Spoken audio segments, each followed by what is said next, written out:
नमो भगवते वासुदेवाय।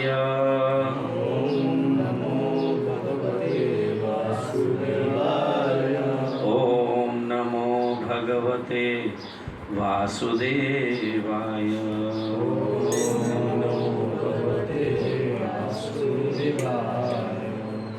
श्रीमद् भागवतम स्कंद पहला अध्याय दूसरा श्लोक संख्या 31वां।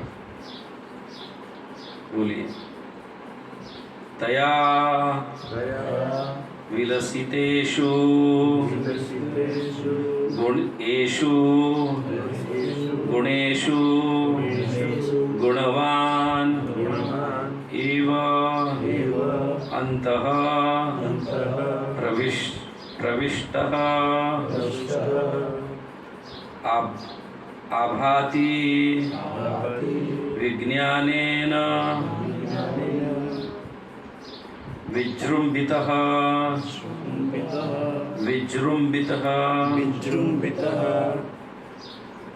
तया विलसितेषु येषु तया विलसितेषु येषु गुणेषु गुणवान् इव गुणेषु गुणवान् इव अन्तः प्रविष्ट आभाति अन्तः प्रविष्ट आभाति विज्ञानेन विजृंभितः विज्ञानेन विजृंभितः तया विलसितेषु येषु गुणेषु गुणवान् एव अन्तः प्रविष्ट आभाति विज्ञानेन विजृंभितः।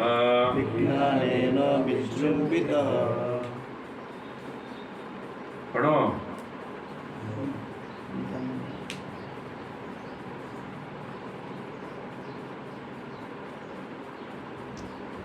क्या हुआ? नहीं आ रहा? हैंग हो गया मोबाइल हैंग हो गया।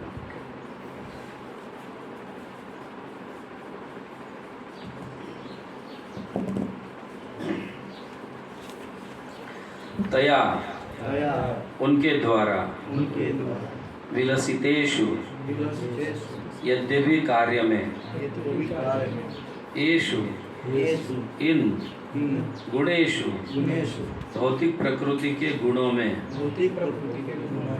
गुणवान गुणों से प्रभावित होने वाला इव मानो अंतः अंतकरण में प्रविष्ट घुसा हुआ आभाति प्रतीत होता है विज्ञानेन दिव्य चेतना से विजृंभितः पूर्ण रूप से प्रकाशित। अनुवाद और तात्पर्य श्रील प्रभुपाद द्वारा। श्रील प्रभुपाद की जय। भौतिक पदार्थ की उत्पत्ति करने के पश्चात श्री भगवान श्री वासुदेव अपना विस्तार करके उनमें प्रवेश करते हैं।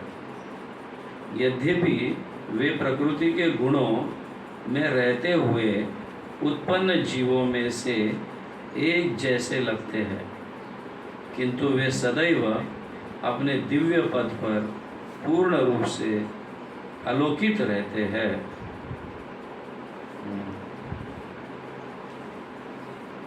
इधर भी दिव्य पद, इधर भी दिव्य पद है। कल के श्लोक में भी दिव्य पद। तात्पर्य: जीवात्मा श्री भगवान के विभक्त अंश है और जो बद्ध जीवात्मा आध्यात्मिक जगत में रहने लायक नहीं है,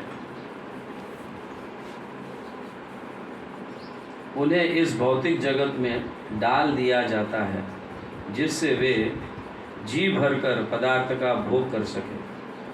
परमात्मा के रूप में तथा जीवों के नित्य सखा के तौर पर श्री भगवान अपने किसी एक पूर्ण अंश द्वारा जीवों के साथ रहकर उनके भौतिक भोगों में पथ प्रदर्शक बनता है। ध्यान से सुनिएगा। और उनके सभी कार्यकलापों के साक्षी रहते हैं। जहाँ जीवात्मा भौतिक भोग करते हैं, वहीं श्री भगवान भौतिक वातावरण से प्रभावित हुए बिना अपने दिव्य पद पर रहते हैं। श्रुतियों में कहा गया है कि एक वृक्ष पर 2 पक्षी है। इनमें से एक वृक्ष का फल खा रहा है और दूसरा उसकी गतिविधियों को देख रहा है। यह साक्षी श्री भगवान है और फल को ग्रहण करने वाला पक्षी जीवात्मा है। फल ग्रहण करने वाला जीवात्मा अपने वास्तविक स्वरूप को भूल गया है और भौतिक जगत में सकाम कर्मों में बुरी तरह व्यस्त है, जबकि श्री भगवान परमात्मा सदैव दिव्य ज्ञान से परिपूर्ण रहते हैं। परमात्मा तथा बद्ध जीव में यही अंतर है। बद्ध जीव या जीवात्मा प्रकृति के नियमों के वशीभूत रहते हैं, जबकि परमात्मा भौतिक शक्ति के नियंत्रक है। ओम अज्ञानतिमिरान्धस्य ज्ञानाञ्जनशलाकया चक्षुरुन्मीलितं येन तस्मै श्रीगुरुवे नमः। नमो ओम विष्णुपादाय कृष्णप्रेष्ठाय भूतले श्रीमते भक्तिवेदांत स्वामिनिति नामिने। नमस्ते सारस्वती देवे गौरवाणी प्रचारिणे निर्विशेष शून्यवादी पाश्चात्य देश तारिणे। जय श्री कृष्ण चैतन्य प्रभु नित्यानंद श्री अद्वैत गदाधर श्रीवासादि गौर भक्त वृंद। हरे कृष्ण कृष्ण कृष्ण हरे हरे, हरे राम राम राम हरे हरे। हरे कृष्ण कृष्ण कृष्ण हरे हरे, हरे राम राम राम हरे हरे। हरे कृष्ण कृष्ण कृष्ण हरे हरे, हरे राम राम राम हरे। यस तया विलसितेषु एषु गुणेषु गुणवान इव अंतः प्रविष्ट आभाति विज्ञानेन विजृंभितः। भौतिक पदार्थ की उत्पत्ति के पश्चात क्या है? भगवान भौतिक पदार्थों की उत्पत्ति की, उसके पश्चात। इसका अर्थ है पहले उन्होंने भौतिक पदार्थों की उत्पत्ति की। कैसी उत्पत्ति? असंख्य ब्रह्मांड बना दिए, है कि नहीं? और ब्रह्मांड में जो जो चीज़ें ज़रूरी है उसको भी बना दी है। हवा की ज़रूरत है, सूर्य की ज़रूरत है, चंद्र की ज़रूरत है और कई ऐसी चीज़ों की ज़रूरत है कि नहीं? भौतिक जगत में खाने की ज़रूरत है, पीने की ज़रूरत है, सोने की ज़रूरत है। सो ये सारे आराम करने के लिए, हाँ, या जीवात्मा यहाँ पे अपने जीवन का गुजारा करने के लिए पहले भगवान सब कुछ बना दिए, फिर बाद में अपना विस्तार किए, फिर जीवात्मा आ गए। हैं? ये है कि नहीं सही? हैं? आप जन्म होने के बाद पेड़ बने, फल बने, अन्न बना, ऐसा है? हवा बना? नहीं, पहले से मतलब मनुष्य यहाँ आने से पहले भगवान उसकी सारी व्यवस्था कर दी है। जैसे बच्चा पैदा होने से पहले माँ के स्तन में दूध आ जाता है, ऐसा नहीं कि बच्चा पैदा होने के बाद कुछ दिनों के बाद भगवान देखेंगे ये बच्चा अच्छा है तो ही उसको दूध देंगे, ऐसा होता है? हाँ, नहीं। बच्चा जैसे गर्भ में बढ़ने लगा है और कुछ समय है आप बाहर आने के लिए, तो माँ के स्तन में दूध आना शुरू हो जाता है। तो जैसी माँ अपने बच्चे की व्यवस्था कर रही है, वैसे ही भगवान सारे जीवात्मा यहाँ आने से पहले सबकी व्यवस्था कर दी है। पेड़ पौधे हवा के लिए, फल खाने के लिए, अनाज खाने के लिए, हाँ, सब कुछ व्यवस्था कर दी है। और गुफाएं भी बनाए हैं रहने के लिए। मनुष्य रहेगा कहाँ? गुफाओं में। रहने के लिए गुफाएं भी बना दी है ताकि बारिश धूप से बच कर रहे, ठीक है ना। फिर भी हम नाटक कर रहे हैं ठीक नहीं, बड़े बड़े घर बनाते हैं।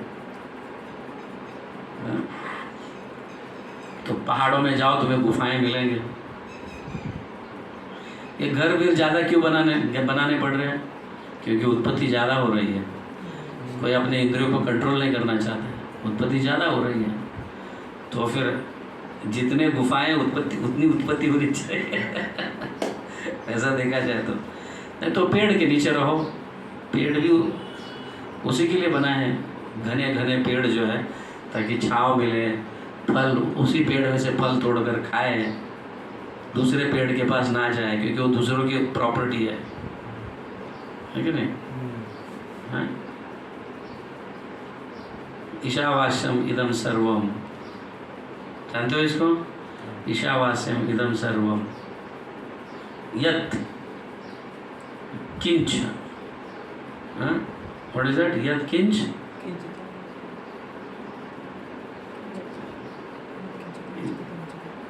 यत् किंच जगत्याम जगत, यत् किंच जगत्याम जगत, ईशावास्यम इदम तेषाम यत् किंच जगत्याम जगत तेन त्यक्त्वेन भुञ्जिता, तेन त्यक्त्वेन भुञ्जिता मा गृध कस्य स्विद्धनम। हम भगवान जो व्यवस्था किए हैं, क्या कह रहे हैं? ईशावास्यम इदम सर्वम, सारे जितने भी ब्रह्मांड है और ब्रह्मांड में जितने भी चीज़ें भगवान उत्पन्न की है, वो सभी के ओनर और कंट्रोलर कौन है? भगवान है। ओनर, ओनर मतलब मालिक, और कंट्रोलर मतलब नियंत्रक। कौन है? भगवान है। आगे कहा गया मनुष्य को उतना ही चीज़ों को स्वीकारना चाहिए जो उसके कोटा में है समझ गए ना? जितनी ज़रूरत है वो, और जितना कोटा रखा हुआ है उतना ही स्वीकारना चाहिए। बाकी सारे चीज़ों को स्वीकारने का अधिकार हमें नहीं है, क्योंकि वो दूसरे का है। हमारे पेट में 4 रोटी अगर जा रहा है तो 4 रोटी से ज़्यादा नहीं, क्योंकि वो रोटी किसी और की है, दूसरी रोटी, 5वीं रोटी किसी और की है। समझ गए ना?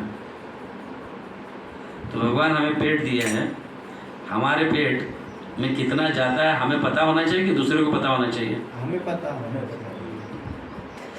और ज़्यादा खाएंगे तो क्या होगा? हाँ? नींद आएगी, आलस जागेगा और नींद आएगी। इसका अर्थ है ईशावास्यम इदम सर्वम यत् किंच जगत्याम जगत तेन त्यक्त्वेन भुञ्जिता।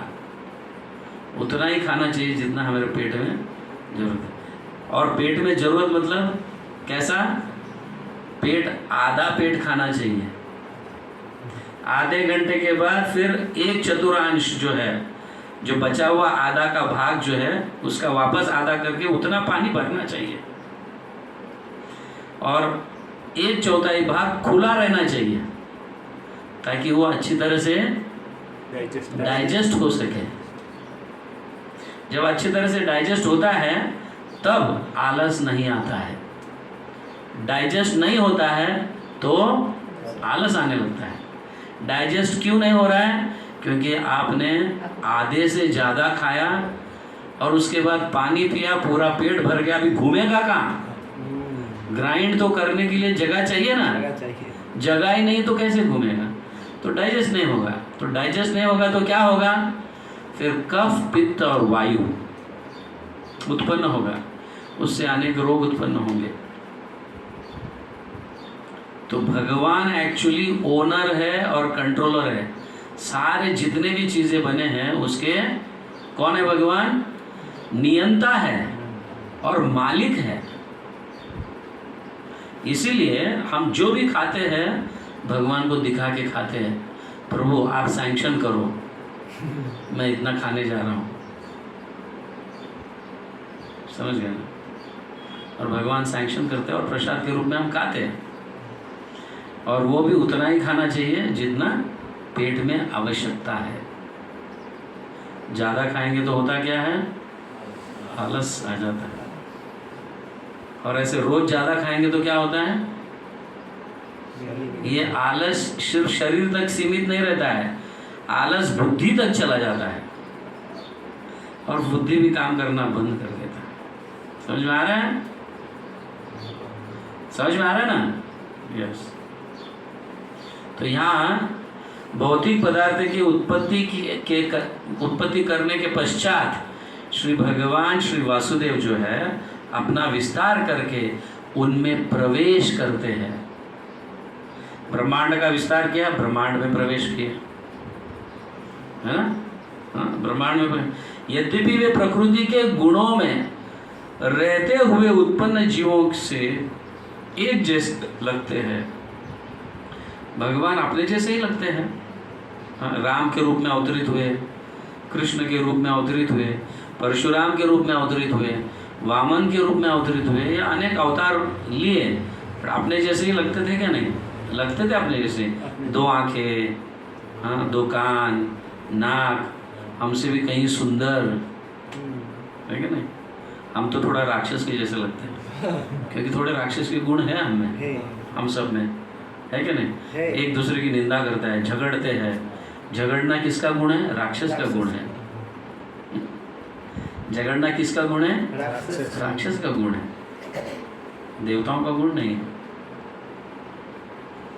फिर झगड़ते रहेंगे तो फिर भगवान को भी उतरना पड़ेगा झगड़ने के लिए। फिर हिरण्यकशिपु का जैसा हाल हुआ वैसा हमारा भी हाल होगा।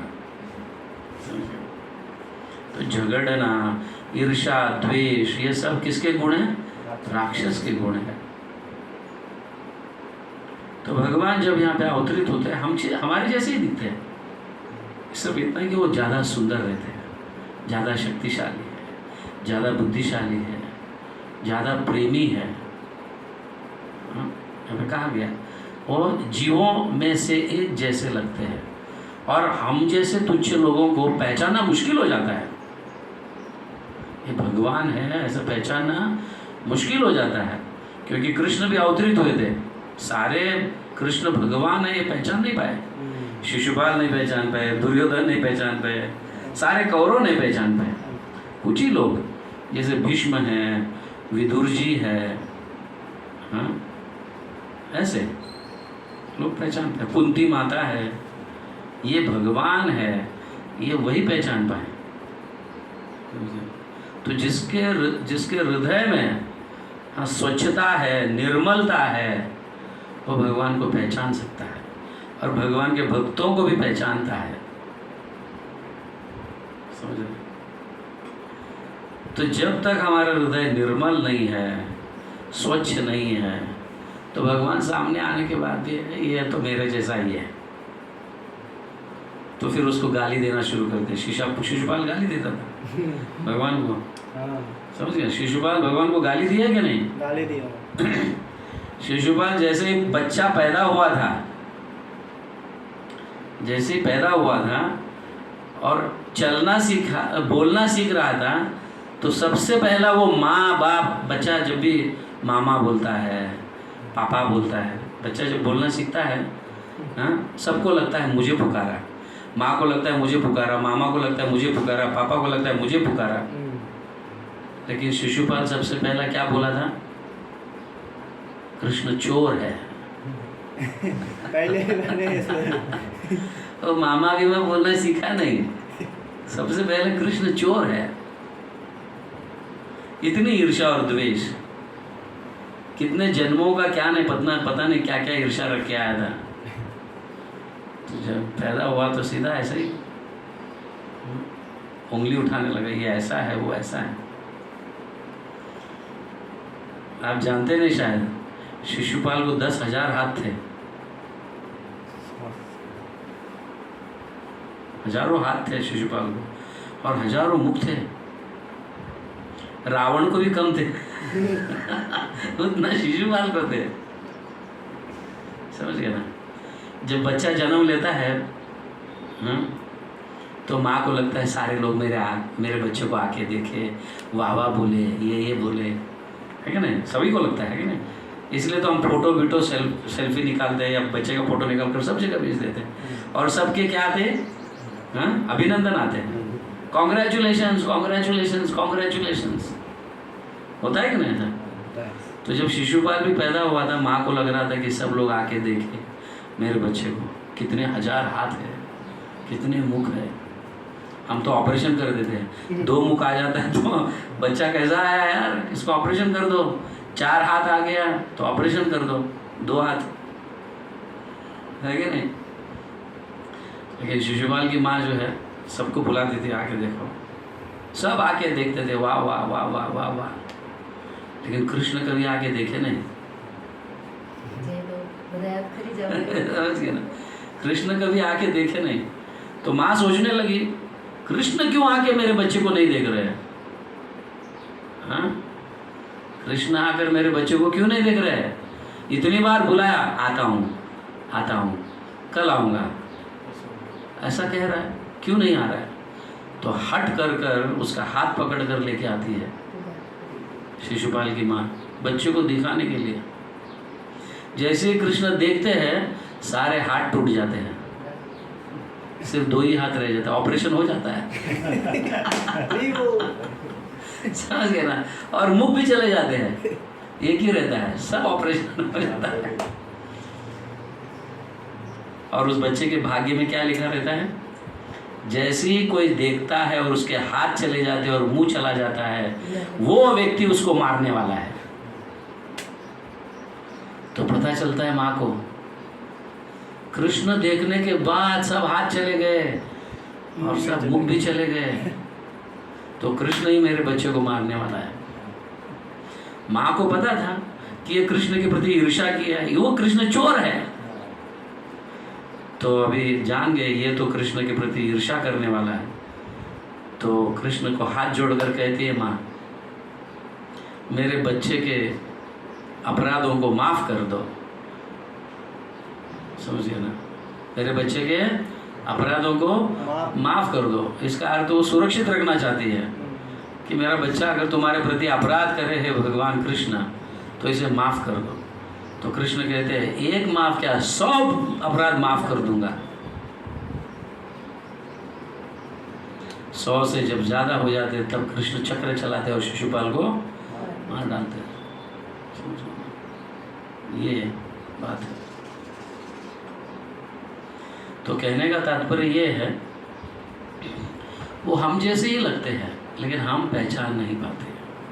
ना शिशुपाल पहचान पाए। इतना होने के बाद भी माँ ने तो बताया होगा ना कि देखो कृष्ण जैसी तुम पर नज़र डाले तुम्हारे सब हाथ चले गए, तुम्हारा मुख चला गया, वो भगवान है? नहीं, वो कैसा भगवान है? मैं भगवान। सभी हम थोड़े थोड़े छोटे छोटे शिशुपाल है, अपने आप को भगवान समझते हैं, इसीलिए तो झगड़ा करते हैं। समझ गए ना? भगवान है इसलिए तो झगड़ा करते हैं। मेरी बात नहीं सुनता है तू? हाँ, मैं तेरा भगवान हूँ। हाँ, इस मंदिर का मैं अधिकारी हूँ, मैं भगवान हूँ, तेरे से भी सीनियर हूँ, तो मेरी बात सुननी चाहिए। ऐसा शिशुपाल की जैसा। तो अधिकार की बात को मानना नहीं, मेरी बात अधिकार माने, अधिकारी व्यक्ति मेरी बात माने, ऐसे। तो ये ध्यान में रखा जाए। तो भगवान को पहचानना बहुत कठिन है। इवन भगवान ही नहीं, भगवान के भक्तों को, शुद्ध भक्तों को भी पहचानना बहुत कठिन है। समझ गए? तो मन निर्मल है, स्वच्छ है, बुद्धि तीव्र है, तो वो व्यक्ति भगवान को पहचान सकता है। जैसे विदुर है, भीष्म पितामह है, नहीं तो धृतराष्ट्र के जैसे अंधे ही रह जाएंगे हम। समझ गए? तो भगवान कलयुग में कलिकाले नाम रूपे कृष्ण अवतार, भगवान कृष्ण के रूप में कलयुग में कृष्ण नाम के रूप में अवतरित हुए कृष्ण। फिर भी नाम को हम भगवान नहीं मानते। हरे कृष्ण कृष्ण कृष्ण हरे। है कि नहीं? तो भगवान अगर मानते नाम को तो सोता क्यों व्यक्ति? नींद कैसे आ जाता? हाँ, नींद आ जाता? अगर तुम्हारे सामने प्राइम मिनिस्टर है, आ गए हैं और बैठे हैं और तुम सोओगे उसके सामने, सोफा के सामने? तो जब प्राइम मिनिस्टर आते हैं तो हम इतना तीक्ष्ण रहते हैं, तो भगवान हमारे बाजू में खड़े हैं, जीवा पर नाच रहे हैं, हम कैसे सो सकते हैं? हाँ, ठीक है, मनुष्य के रूप में भगवान आए हैं तो एटलीस्ट पहचान तो पाएंगे कोई कहने पर, किसी कहना। तो हरि नाम पहले से ही पता है कि भगवान है, तो भी हम पहचान नहीं पा रहे। हाँ, नींद नहीं आना चाहिए भगवान का नाम का जप करते समय, क्योंकि नाम रूपे कृष्ण अवतार, नाम के रूप में कृष्ण अवतरित हुए हैं और इतने सुंदर रूप से अवतरित हुए हैं, हाँ, कि प्रत्येक व्यक्ति के साथ वो रह सकते हैं। तुम अपने घर में रहे तो भी उधर भगवान रहेंगे, मैं इधर रहूं तो भी मेरे साथ रहेंगे नाम जप करते समय। कितना सुंदर, हाँ, उन्होंने ये मौका दिया है हमको कि मैं हर भक्त के साथ रहूँगा। लेकिन हम कैसे हैं? हमें पता ही नहीं कि भगवान हमारे साथ है। हालांकि सब भागवतम क्लास में कहो, प्रचार में कहो, सभी जगह कहने के बावजूद भी कि हरि नाम भगवान साक्षात है, फिर भी हमें जा नहीं रहा है अंदर, है कि नहीं? जाना चाहिए कि नहीं? जाना चाहिए। हरे कृष्ण कृष्ण कृष्ण हरे हरे, हरे राम। नहीं चलेगा। हरे कृष्ण कृष्ण कृष्ण हरे हरे, हरे राम राम राम हरे हरे। ऐसा होना चाहिए, और प्रेम से। हाँ?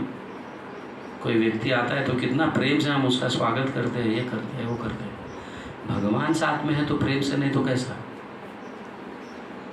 तो ये पद्धति दी है भगवान, हमें चांस दे रहे हैं प्रेम करने का। इस रूप में आकर, प्रसाद के रूप में आकर, ग्रंथ के रूप में आकर, हमें प्रेम प्राप्त हो उनके प्रति, ऐसा भगवान सब व्यवस्था की है। लेकिन हम इतने आलसी हैं। नाम नाम अकारी बहुधा निज सर्वशक्ति सत्रार्पित नियमित स्मरणे न काल एतादृशी तव कृपा भगवान दुर्दैवम। मेरा दुर्भाग्य देखो। हाँ? तो भगवान का नाम लेने में मुझे रुचि उत्पन्न ही नहीं हो रही है।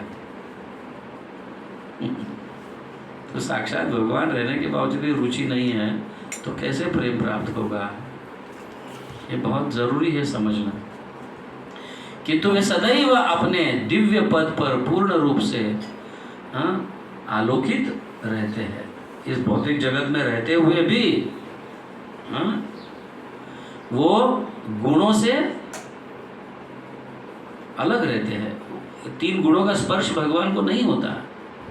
भले वो मनुष्य रूप में आए हैं, हमारे जैसे, हमारे बीच में है, फिर भी उन्हें 3 गुणों का, अभी कहा जाता है कि भगवान जिह्वा पर नाच रहे हैं। मतलब जिह्वा पर कितना सलाइवा होगा, कितना खाया हुआ झूठा होगा, है कि नहीं? लेकिन भगवान को उसका स्पर्श नहीं होता, नाम को उसका स्पर्श नहीं होता। किसी भी बुरे वस्तु का स्पर्श भगवान को नहीं होता। तो भगवान नाम से, हम भगवान का नाम ले रहे हैं और भगवान साक्षात हमारे जिह्वा पर नाच रहे हैं कीर्तन करते समय, जप करते समय, फिर भी हमारे सलाइवा का हमारे थूक का स्पर्श भगवान को नहीं होता है। वो स्वच्छ है क्योंकि वो दिव्य पद पर, पूर्ण रूप से दिव्य पद पर स्थित है। समझ गए? इसका अर्थ ये ना कि भगवान को स्पर्श नहीं होता तो हम खाते भी रहे और हरे कृष्ण करते रहे। मुंह को साफ रखना इतना तो कर्तव्य बनता है क्या नहीं? हाँ, बनता है। ये प्रेम है। ओ मैंने खाया है, मुंह साफ रखना चाहिए और फिर भगवान का नाम लेना चाहिए, ये प्रेम है। हाँ? आप देख सकते हो कि अपना मित्र कहो या कोई प्रेमी व्यक्ति कहो कितना गंदा, और मैं कितना स्वच्छ हूँ, सफ़ेद कपड़ा, और ये कितना गंदा है, आप उसको आलिंगन कर सकते हैं? हाँ, नहीं। तो भगवान कैसे आलिंगन करेंगे अगर हमारा मुंह साफ नहीं है? तो ये ध्यान में रखो, बहुत जरूरी है। यानी प्रभुपाद तात्पर्य में कहते हैं जीवात्मा भगवान के विभक्त अंश है और जो बद्ध जीवात्मा आध्यात्मिक जगत में रहने लायक नहीं है। एक्चुअली जीवात्मा, आत्मा इस भौतिक जगत में रहने के लायक नहीं है। जेल में रहने के लायक हो आप? नहीं। आप जेल में रहने के लायक हो? जेल में रहने के लायक कौन है? अपराधी। अपराधी, चोर, मर्डरर, जिसकी हत्या की है, ऐसा व्यक्ति। लेकिन हमें फिर यहाँ क्यों रखा गया है? कुछ अपराध किया है।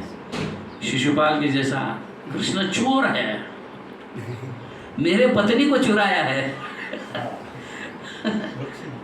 नहीं, कहने का अर्थ ऐसा, हमारे भोग के लिए जो है वो भगवान लिए है। जब ऐसे कहते हैं ना, एक्चुअली कृष्ण सबके भोक्ता है, हमारे भी भोक्ता कृष्ण है, हमारे पत्नी के भी भोक्ता कृष्ण है, हमारे बच्चों की भी भोक्ता कृष्ण है। लेकिन कैसा? चोर है। तो ठीक है, तेरे को भोक्ता बनना है ना, तो जा भौतिक जगत में और भोक्ता बन, भोगते रह, जितना चाहिए उतना भोग कर। लेकिन वो भोग का रिजल्ट क्या है? अत्यंत दुख। और हमारे सारे भोक्ता के चीज जो है वो अगर कृष्ण भोगेंगे तो सब सुख। इसलिए हम पहले कृष्ण को भोग लगाते और फिर बाद में प्रसाद के रूप में खाते, इसलिए सुखी है। नहीं तो रोगी बन जाते हैं। कुछ लोग भगवान को प्रसाद लगाने के भी बाद भोग करते हैं। भोग करते मतलब ज़्यादा खाना भोग है। शरीर के लिए जितना जरूरी है उतना खाना प्रसाद है। अत्यंत जब ज़्यादा खाते पेट भर कर मतलब वो भोग है।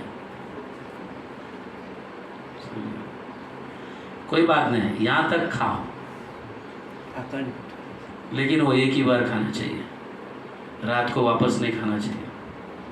चैतन्य महाप्रभु को चैतन्य चरितामृत में एक बार चैतन्य महाप्रभु को प्रसाद लेने के लिए बैठे थे, बहुत खिला, और चैतन्य महाप्रभु के साथ भी कुछ भक्त लोग बैठे थे। वो भक्त खिला रहे, कुछ भक्तों को यहाँ तक आ गया था। कुछ भक्तों को यहाँ तक खिलाया, फिर भी खिला रहे, खाओ। कितना उदार होगा उसका दिल, है ना? खिला रहा है, कितना उदार होगा। लेकिन जैसे पत्ता ये कर दिया और बाहर जाके उल्टी किया, भगवान कहने लगे देखो मैं कृपा देना चाहता हूँ लेकिन वो पचा नहीं पाता है। प्रसाद के रूप में भगवान की कृपा प्राप्त होती है। इसका अर्थ यह ना कि यहाँ तक खाओ और उल्टी करो। कृपा की भी पात्रता होनी चाहिए। कृपा को डाइजेस्ट करनी इतनी ताकत होनी चाहिए, तभी भक्ति में आगे बढ़ेंगे। भोग करेंगे तो डाइजेस्ट करने की ताकत नहीं रहेगी, आलस आएगा, फिर कृपा प्राप्त नहीं होगी। भगवान उस कृपा को फिर छीन लेते हैं। दे रहा हूँ लेकिन लेने के लायक नहीं है, छीन लेते हैं। तो आध्यात्मिक जगत में रहने के लायक नहीं है। इन्हें इस भौतिक जगत में डाल दिया जाता है जिससे वो जी भर कर पदार्थ का भोग कर सके। जी भर कर, जितना खाना है उतना खा, जितना ऐश करना है उतना ऐश करेगा। फिर बाद में उसका पश्चाताप होगा, भोगेगा क्या नहीं? हाँ, रोगी होगा, पता नहीं अनेक प्रकार के रोग लपट जाते हैं, त्रास हो जाता है, जीवन से कंटाल जाता है। समझ लो।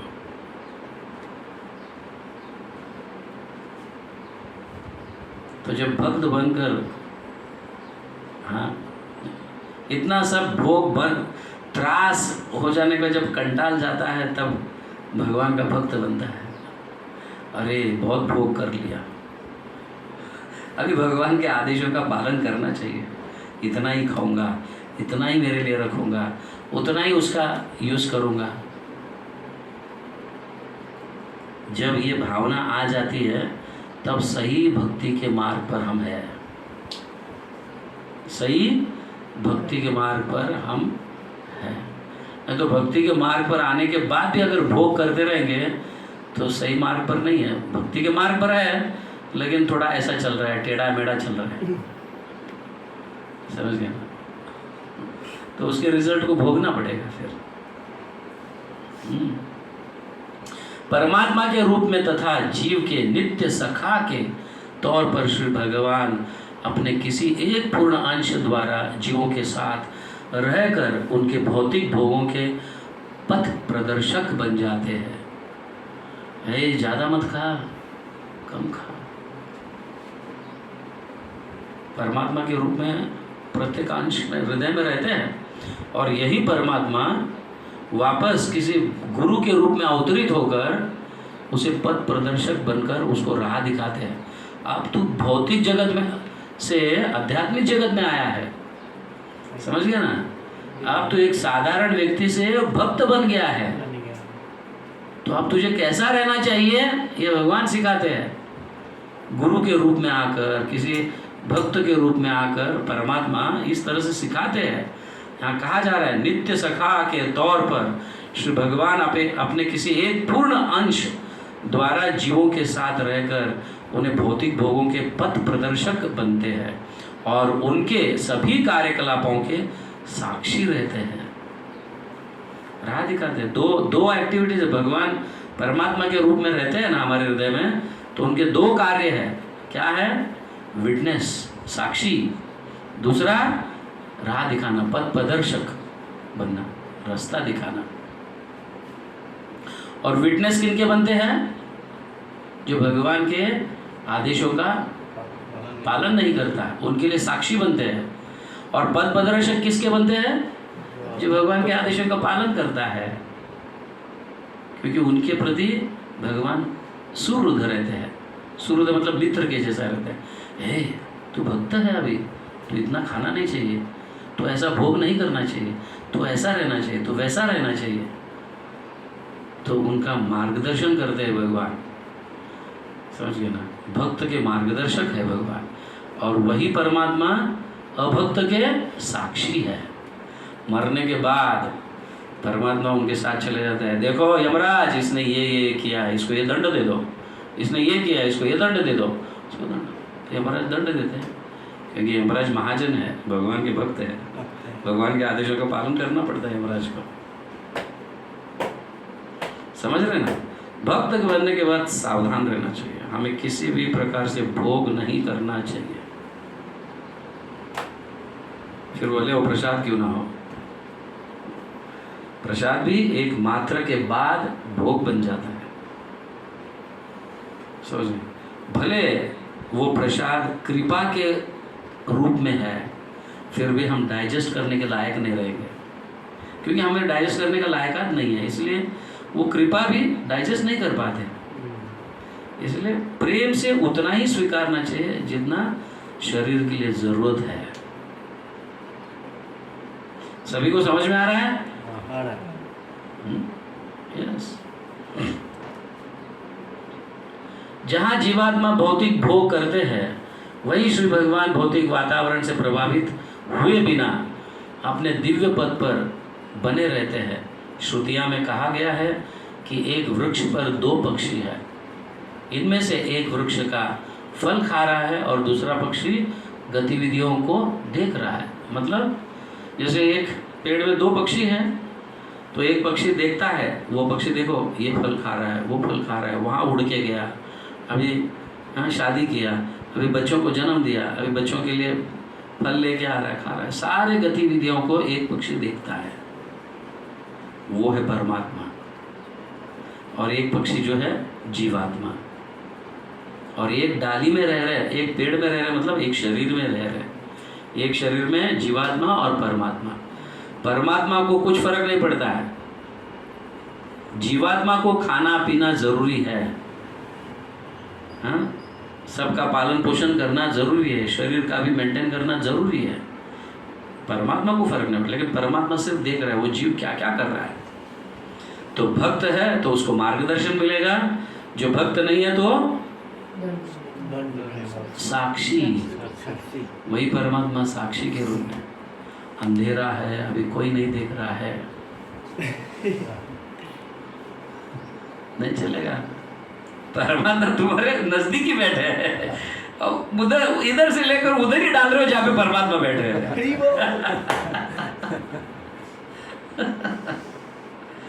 और पता चल रहा है कोई नहीं देख रहा है। समझ रहे? नहीं चलेगा, नहीं चलेगा भाई, नहीं चलेगा। हाँ, परमात्मा को नहीं चलेगा। नजदीक बैठे हैं, हमारे निकट है, फिर भी हम देख नहीं पा रहे, समझ नहीं पा रहे, इस तरह से। फल ग्रहण करने वाला जीवात्मा अपने वास्तविक रूप को भूल गया है और भौतिक जगत के सकाम कर्मों बुरी तरह व्यस्त हो गया है। हाँ? सही कह रहे बरोबर। जबकि भगवान परमात्मा सदैव दिव्य ज्ञान से परिपूर्ण रहते हैं, परमात्मा तथा बद्ध जीव में यही अंतर है। अंतर क्या है? हम भौतिक जगत में फंस जाते हैं और परमात्मा भौतिक जगत में रहते हुए भी फंस नहीं सकते। फंसेंगे तो कौन कहेगा वो भगवान है? माया श्रेष्ठ है फिर, है नहीं? भगवान कौन कहे? सारे लोग कहते हैं मैं भगवान हूँ, मैं भगवान हूँ, लेकिन बुढ़ापा आता है, बीमारी आती है, कहाँ का भगवान है? तो तेरे से श्रेष्ठ तो माया है कि नहीं? भगवान माया से श्रेष्ठ है, इसलिए माया के अधीन आते हुए भी रहते नहीं। बद्ध जीव या जीवात्मा प्रकृति के नियमों के वशीभूत रहता है, जबकि परमात्मा भौतिक शक्ति के नियंत्रक है। ठीक है, समझ में आ रहा है? तो हमें क्या करना चाहिए, क्या नहीं करना चाहिए?